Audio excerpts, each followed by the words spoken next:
Hello, these are the Freeaim VR shoes. They're motorized shoes that let you walk in virtual reality using your actual legs. Freeaim went to the Augmented World Expo, AWE, last week in Long Beach, California.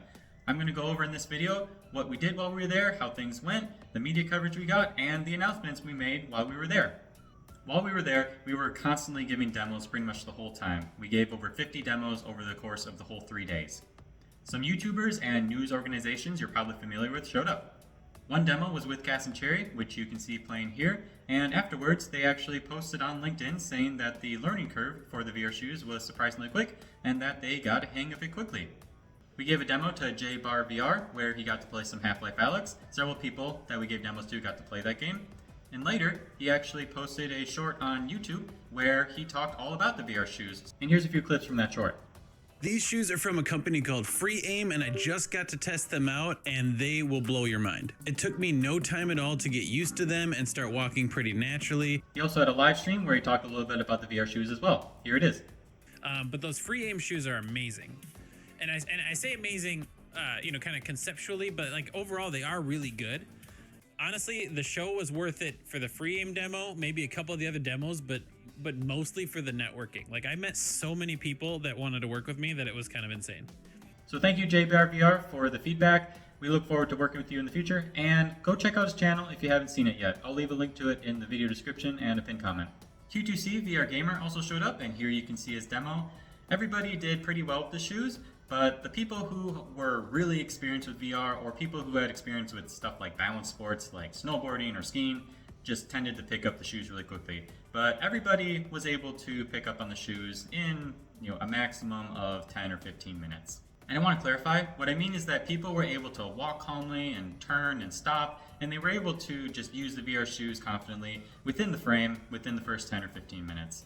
To be able to do really quick, rapid movements like really quick turning or jogging, it's going to take a bit longer to learn how to do that and to learn how to be confident without the frame. But I'm sure that's not a problem for most of you who want to use the VR shoes for hours on end. I'm sure you'll learn quickly. CNET also stopped by a few times, and they've actually made a few videos on their YouTube channel and on TikTok. In particular, one of their TikTok videos has gotten over 1.5 million views since the last time I checked, and over 2,000 comments where they said, "Move over, Disney Hollow Tile, the Freeaim VR shoes are here." So we appreciate them posting those videos. I recently saw a Reddit post on r/virtual reality where the title was, "Freeaim VR shoes have got to be one of the coolest devices I've tried." And we had people from Sony, Meta, B-Haptics, Haptics, and other organizations that you're probably familiar with try the VR shoes out. Like I said, we were just completely booked the whole time. We asked everybody who did a demo to fill out a survey so that they could tell us what we could improve upon, and 76% of the respondents said that the experience was overall excellent or good. And we didn't get any negative reviews on that, so the lowest we got was average. So most people, 76%, thought the shoes were great. And we're gonna just keep working on making that even better. Even Palmer Luckey stopped by our booth and looked at the shoes and chatted a while with our founder, Ashley. Also, Ashley was invited to make a speech and go up on stage at AWE and talk about Freeaim, so we're excited about that too. We worked with VentureBeat to publish an article where we made our announcements, and I'm going to talk about those announcements a little bit here, but you can also read that article and just talk about Freeaim in general and what's been going on. There was an article in Mixed Reality that we saw as well, and like I mentioned, CNET posted a few videos, and I'm sure there's more media publications out there that we just are not aware of yet. Alright, I'll go over the announcements we made at AWE now. We made these announcements during the press walkthrough, which is where a big group of people from the press and the media go around to a small percentage of booths at the expo, and we're able to give a presentation. So Freeaim was chosen to be one of the few groups that the press walkthrough actually stopped by, so we're honored to have been chosen for that as well. And here you can see Ashley, our founder, is giving the presentation while I'm in the background giving a live demo. We were both a little bit nervous about this, but the advantage of wearing a VR headset is that you can't see your audience, so I think that helped a little bit with my nervousness. So anyway, on to the actual announcements. We announced that we just recently closed our pre-seed funding round, where we raised around $316,000, and we're using that money to scale up production and to finalize the R&D for the Freeaim VR shoes. We are starting to accept orders for the developer version, the business version of the VR shoes, so if you're interested in that, please contact us. and we're targeting next year to roll out a consumer version. So that's the announcements we made on availability. If you're a business, please contact us and we can work with you to get you a developer version of the shoes. And if you're a consumer, we're targeting to sell to you next year. Okay, and now on to the price. So for the consumer version, we're targeting around $1,000. It could be a little more than that, could be a little less than that. And I know that will be disappointing to some of you, but we are a small startup and we're doing our best to scale up and to make the shoes as cheap as possible. We think we're going to have to start around there, and then as we're able to scale up the company, we're going to be able to drive the cost down even more. With this price, we will be able to compete with our competitors who are already in the consumer market while offering a device that gives a better experience than any of those competitors. Okay, and for the business version, it starts at about $5,000, and it comes with everything a business would want. So if you want to learn more details about what's in the box and what the specifications are and all that stuff, please reach out to us on our website, freeaim.com. So now I'll talk about how the demos themselves work. We started off by putting a chair inside of the hex frame, and the person would sit down on that chair, and then we'd show them how to strap the VR shoes on their feet. And then we'd have the person pull themselves up into a standing position, and we'd pull the chair out of the frame. After that, we loaded up Steam VR and we gave them the choice between a couple of applications. So one application was a ground handling crew simulator where you're by an airplane and you can do simulations and that sort of thing.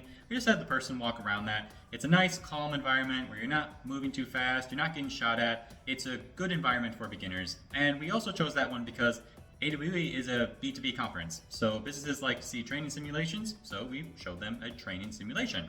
The other application was a VR walking simulator where you could choose between one of several scenes, like a deserted town or a forest or walking along some mountains, and you could just walk and enjoy the scenery. Some people just stayed in one of those applications the whole time and just walked around and had fun. Other people wanted to move on, so we moved them on to either Half-Life Alyx or Arizona Sunshine 2. Each demo was 30 minutes long, and everybody, like I said before, was able to pick up on using the shoes, normally within a few minutes and a maximum of up to 10. If they were having a little bit of trouble, they were getting tips from me along the way where I could explain, you have to walk forward, not just walk in place and that sort of thing. And by the way, this is in an expo environment where there are just thousands of Bluetooth and Wi-Fi devices. There was a ton of Bluetooth and Wi-Fi interference, and we can't really test for that ahead of time. We don't have that kind of environment to test in. But as you can see, the shoes still worked fine. We had some issues with the Bluetooth and Wi-Fi in that environment, but we now know how to make the shoes more robust for next time. And you may have noticed that most people that have been trying the VR shoes in these clips relied on the frame. Most people are keeping a hand on the frame, or they're keeping both hands on the frame, and they're using it to feel comfortable learning how to use the VR shoes. Some of the people within the 30-minute demos, they started practicing not holding onto the frame at all, starting and stopping without the frame at all. But a lot of people, towards the end of the demos, just ended up gently holding onto the frame, keeping a hand on there for a little bit of extra balance. So we're finding that the frame is a very good asset to have for total beginners with the VR shoes. I've mentioned in previous videos, and we haven't made any final decisions yet about the consumer version, but our intention is for the VR shoes to be good enough to not need a frame after you've had some practice. That is still our intention. But by going to this expo and testing with over 50 people, we have found that the VR shoes are in a state where beginners can really use a frame, but you can get good enough to use the shoes without a frame, as I have shown in many videos on this channel. And we'll just keep on working to make the shoes even better and more intuitive and easier to pick up for total beginners. So that's the video. If you have any questions or any feedback, leave a comment below and we can get back to you. If you liked the video, then feel free to leave a like and subscribe. And we'll be releasing more footage of people who tried the VR shoes out at the expo, so stay tuned for that. Probably some regular videos like this and some shorts. So, see you next time.